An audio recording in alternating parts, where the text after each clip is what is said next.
Selamat malam, saudara-saudari dalam Yesus Kristus. Selamat bertemu kembali dalam renungan malam. Ye shall receive power, atau engkau akan menerima kuasa, oleh Ellen G. White, tanggal 9 September 2025. Mari kita berdoa.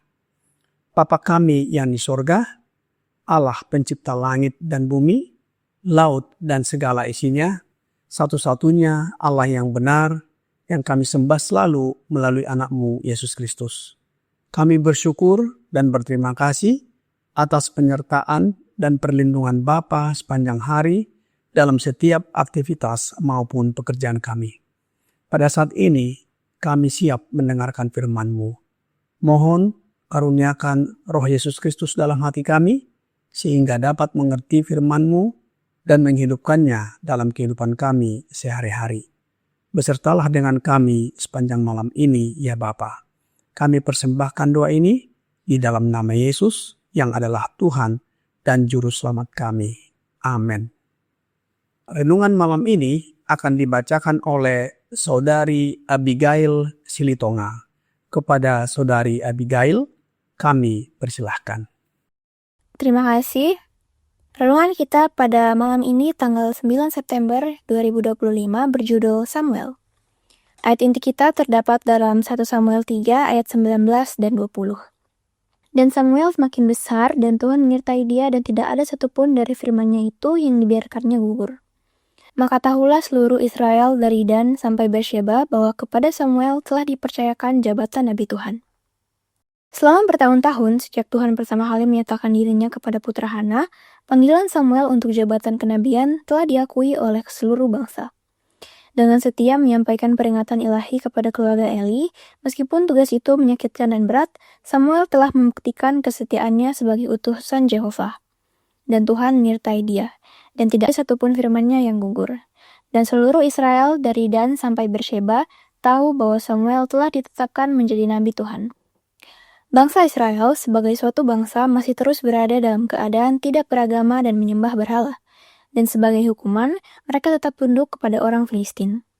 Selama masa ini, Samuel mengunjungi kota-kota dan desa-desa di seluruh negeri, berusaha untuk mengubah hati orang-orang kepada Allah nenek moyang mereka, dan usahanya tidak sia-sia. Setelah menderita penindasan musuh-musuh mereka selama 20 tahun, orang Israel berkabung di hadapan Tuhan. Samuel menasihati mereka, jika kamu berbalik kepada Tuhan dengan segenap hati, maka jauhkanlah para allah asing dan para Asyitoret dari tengah-tengahmu, dan tujukan hatimu kepada Tuhan, dan beribadahlah hanya kepadanya. 1 Samuel 7 ayat 3. Di sini kita melihat bahwa kesalehan praktis, agama hati, diajarkan pada zaman Samuel sebagaimana diajarkan oleh Kristus ketika dia berada di bumi. Tanpa kasih karunia Kristus, bentuk-bentuk agama lahiriah tidak berharga bagi Israel kuno. Bentuk-bentuk tersebut sama saja bagi Israel modern. Saat ini dibutuhkan kebangkitan agama hati yang sejati seperti yang dialami oleh Israel kuno. Pertobatan adalah langkah pertama yang harus diambil oleh semua orang yang ingin kembali kepada Tuhan. Tidak seorang pun dapat melakukan pekerjaan ini untuk orang lain. Kita harus merendahkan jiwa kita di hadapan Allah dan menyingkirkan berhala-berhala kita. Setelah kita melakukan semua yang dapat kita lakukan, Tuhan akan menyatakan keselamatannya kepada kita. Dikutip dari Patriarchs and Prophets, halaman 589-590. Demikianlah bacaan renungan kita pada malam ini. Terima kasih dan Tuhan Yesus memberkati. Terima kasih atas penata layanan Saudari Abigail. Tuhan Yesus memberkati. Samuel adalah anak yang lahir sebagai jawaban doa ibunya yang bernama Hana. yang sebelumnya mandul. Hana berjanji akan mempersembahkan anaknya kepada Tuhan. Setelah Samuel disapih, ia diserahkan kepada Imam Eli untuk dibesarkan di Ka'bah atau Kemah Suci. Sejak kecil, Samuel mendengar panggilan Tuhan dan mulai menerima wahyu sebagai nabi. Kemudian, bangsa Israel mengetahui bahwa Tuhan memilih Samuel sebagai nabi. Ia tumbuh menjadi nabi dan hakim yang setia. Ayat inti berkata di dalam 1 Samuel 3 ayat 19 dan 20. Dan Samuel makin besar dan Tuhan menyertai dia dan tidak ada satupun dari firman-Nya itu yang dibiarkannya gugur. Maka taulah seluruh Israel dari Dan sampai Berseba bahwa kepada Samuel telah dipercayakan jabatan Nabi Tuhan. Samuel adalah tokoh penting dalam Alkitab yang memegang 3 jabatan sekaligus, yaitu sebagai nabi, imam, dan hakim. Dia merupakan hakim terakhir dalam kitab Hakim-Hakim dan menjadi penghubung transisi dari masa kepemimpinan para hakim menuju pemerintahan raja di Israel.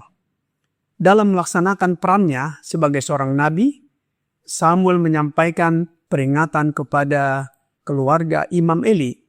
Meskipun tugas itu menyakitkan dan berat, Samuel telah membuktikan kesetiaannya sebagai utusan ilahi, dan Tuhan menyertai dia dan tidak satu pun firman-Nya gugur. Perannya sebagai seorang imam, Samuel adalah pemimpin rohani yang memperingatkan bangsa Israel agar berbalik dari penyembahan berhala kepada penyembahan kepada satu-satunya Allah yang benar.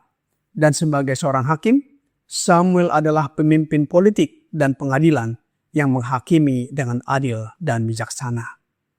Sebagaimana dalam renungan malam sebelumnya, bahwa dalam zaman hakim-hakim, pola kehidupan bangsa Israel dari satu hakim kepada hakim yang lain berulang.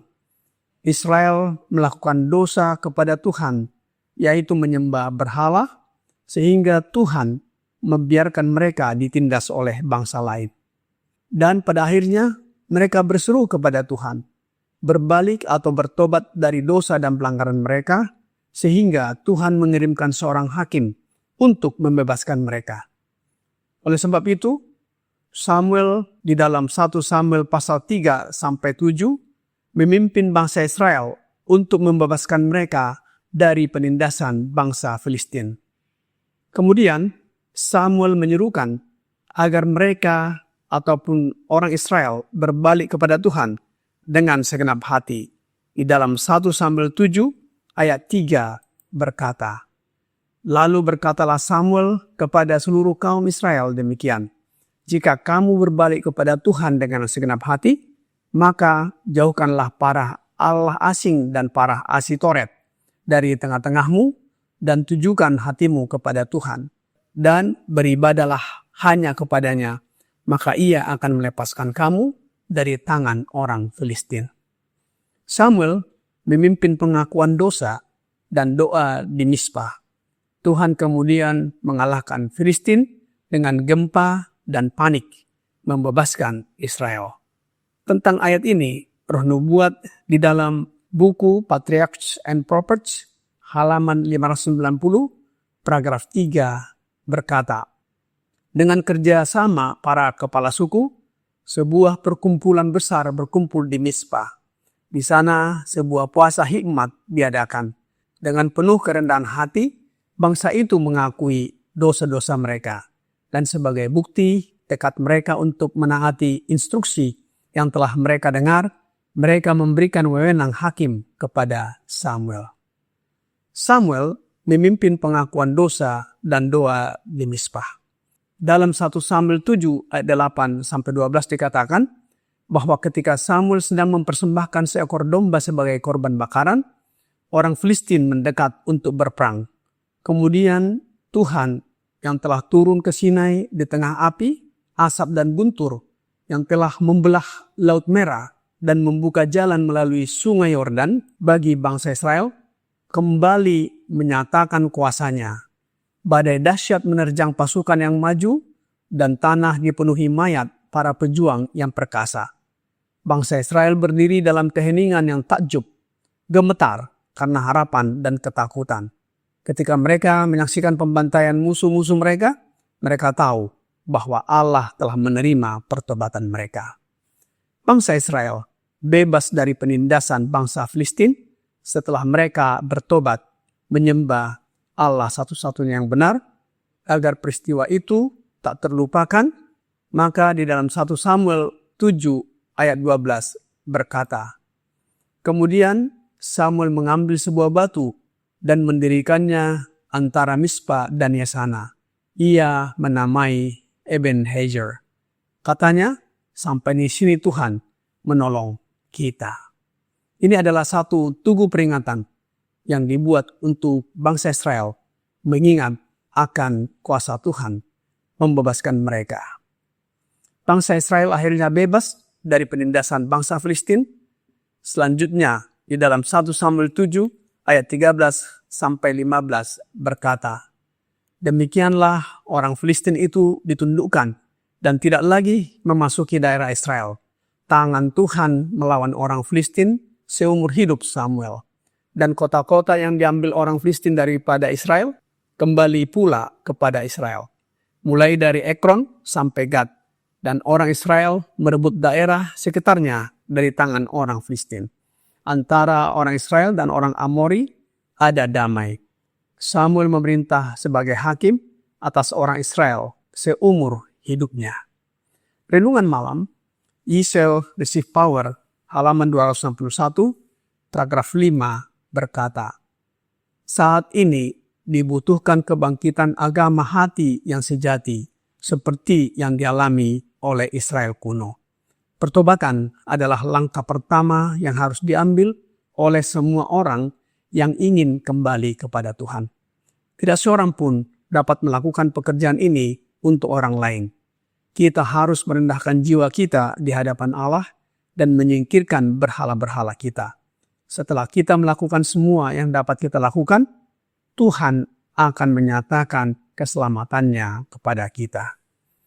Selanjutnya, tulisan Roh Nubuat di dalam Conflict and Courage, halaman 145, paragraf 6 berkata, "Baik bagi bangsa maupun individu, jalan ketaatan kepada Tuhan adalah jalan keselamatan dan kebahagiaan, sementara jalan pelanggaran hanya membawa malapetaka dan kekalahan." Saudara-saudari dalam Yesus Kristus, pelajaran penting bagi kita untuk kita renungkan, amalkan, dan hidupkan sebagaimana kisah Samuel. Kesetiaan kepada Tuhan membawa kuasa rohani. Pertobatan pribadi adalah awal kebangunan rohani. Agama sejati berasal dari hati, bukan hanya sekedar ritual. Tinggalkan berhala-berhala dan sembah Allah satu-satunya yang benar dengan sepenuh hati. Setelah kita melakukan bagian kita, maka Allah akan menyatakan keselamatannya. Apakah kita memiliki Ebenhazer pribadi yang mengingatkan kita bahwa Allah telah menolong saya? Dalam krisis, apakah kita mengandalkan kekuatan sendiri atau berseru kepada satu-satunya Allah yang benar? Apakah saya sudah memelihara pertobatan sejati atau hanya penyesalan sementara? Kiranya kita dapat menjawabnya dalam hati kita masing-masing. Tuhan memberkati kita sepanjang malam ini. Kiranya pertobatan sejati dan hidup bersama dengan Allah menjadi bagian kita di dalam anaknya Yesus Kristus. Mari kita berdoa. Bapa kami yang di sorga, kami bersyukur dan berterima kasih atas firman yang sudah kami dengarkan malam ini. Pengalaman hidup kerohanian bangsa Israel badani tidak jauh berbeda dengan umat Israel rohani, yaitu yang mengakui bahwa mereka adalah umat yang sisa di akhir zaman ini. Polanya hampir sama, menyimpang dari penyembahan satu-satunya Allah yang benar, dan kemudian bertobat setelah itu kembali lagi. Namun ya Bapa, kami mau pengalaman berulang itu kami hentikan dengan tetap setia menyembah Bapa Allah satu-satunya yang benar dan Yesus Kristus anak-Mu yang tunggal. Oleh sebab itu ya Bapa, mohon karuniakan Roh Yesus Kristus dalam hidup kami, agar kami tetap setia kepadamu dan tabiat kami diubahkan menjadi sama dengan tabiatnya. Banyak dosa dan pelanggaran yang kami lakukan ya Bapa. Ampunilah kami. Kami persembahkan doa ini hanya melalui anak-Mu, Yesus Kristus, yang adalah Tuhan dan Juru Selamat kami. Amin.